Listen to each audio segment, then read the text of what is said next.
ఈ రాత్రికాల సమయంలో దేవుని వాక్యాన్ని ధ్యానం చేసుకుందాం. మనం దీవించబడాలన్నా, మనము ఆశీర్వదించబడాలన్నా, మనము అభివృద్ధి చెందాలన్నా మనం ఏం చేయాలి? ఈనాడు చాలా మంది కూడా ప్రవర్తనను అనుసరించటం లేదు, అపోస్తులను అనుసరించటం లేదు, యేసుక్రీస్తు వాక్యాలను కూడా అనుసరించటం లేదు. కానీ దీవెనలు కావాలి అని అనుకుంటున్నారు, ఆశీర్వాదాలు కావాలి అని అనుకుంటున్నారు. అనుకోవడమే తప్ప ఆశీర్వాదాలను పొందుకోలేకపోతున్నారు.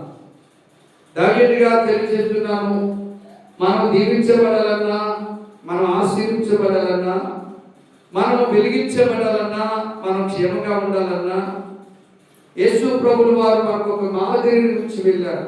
చూడండి, మార్కు సువార్త 1వ అధ్యాయం 35వ వచనంలో చూస్తే మార్కు భక్తుడి ద్వారా ఈ విషయాన్ని జీవగల దేవుడు మనకు తెలియజేస్తున్నాడు.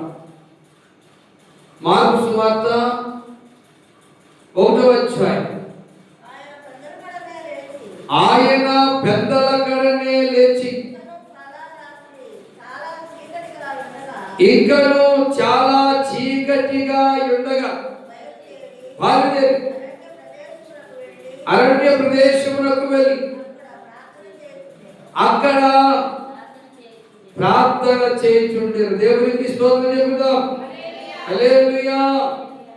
యేసు ప్రభుల వారు క్రియారూపంగా చేసిన పనిని వివరిస్తూ ఉన్నాడు మార్కు భక్తుల ద్వారా. ఈ మార్కు భక్తుడు ఎందుకంటే యేసు ప్రభుతో ఆ శిష్యులు జీవించారు, యేసు ప్రభుని అనుసరించారు, యేసు ప్రభుని వెంబడించారు, యేసు ప్రభు చేస్తున్న ప్రతి కార్యాలను కళ్ళారా చూశారు, చెవులారా విన్నారు. అయితే ఇక్కడ మార్కు భక్తుడు యేసు ప్రభు చేసినటువంటి పనిని వివరిస్తున్నాడు. ఏమిటంటే ఆయన అనగా ప్రభు యేసుక్రీస్తు వారు పెద్దల కడనే లేచి ఇంకా చాలా చీకటి ఉండగానే అరణ్య ప్రదేశంలోకి వెళ్ళి ఏకాంతముగా ప్రార్థన చేసినట్లు కనబడుతుంది. మనం పెద్దల కన్నే లెగిస్తాం, ఎవరిని పనికి వెళ్ళిపోతాం.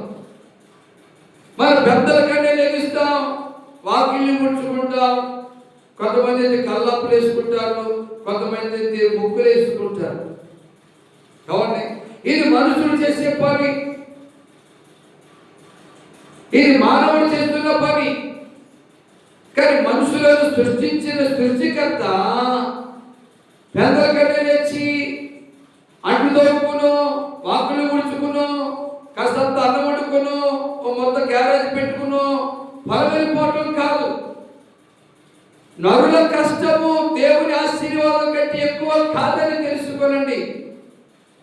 మన పెద్దల కన్నా లేచిన తర్వాత చేయవలసిన పని ఏంటో యేసు ప్రభు వారు చెప్తున్నారు. మరోసారి అన్నమాట మార్కు సువార్త 1వ అధ్యాయము 35వ వచనం, ఆయన పెద్దల కడనే లేచి ఇంకను చాలా చీకటి ఉండగానే బయలుదేరి అరణ్య ప్రదేశమునకు వెళ్ళి అక్కడ ప్రార్థన చేయుచుండెను. అక్కడ ఏం చేస్తున్నాం? యేసు ప్రభు ప్రార్థన చేస్తూ ఉన్నాడు.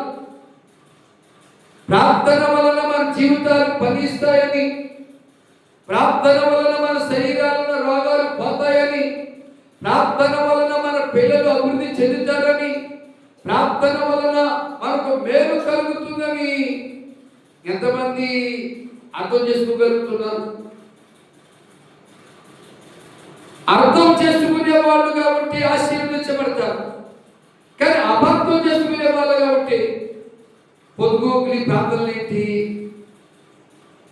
ఎప్పుడు పడితే ఇప్పుడు ఈ ప్రార్థనలు ఏంటి అని అబద్ధం చేసుకునే వాళ్ళు మాత్రం అభయానికి గురవుతారు, కానీ ఆశీర్వాదాన్ని పొందుకోలేరు. పెద్దల కడనే లేచి ప్రతిరోజు కూడా ప్రభువైన యేసుక్రీస్తు వారు ప్రతిరోజు కూడా పెద్దల కడనే లేచి ఇంకా చాలా చీకటి ఉండగానే బయలుదేరి అరణ్య ప్రదేశంలోకి వెళ్ళి అక్కడ ప్రార్థన చేయుచుండెను. అంటే జీవము గల దేవుడు కూడా ప్రార్థన చేస్తూ ఉన్నాడంటే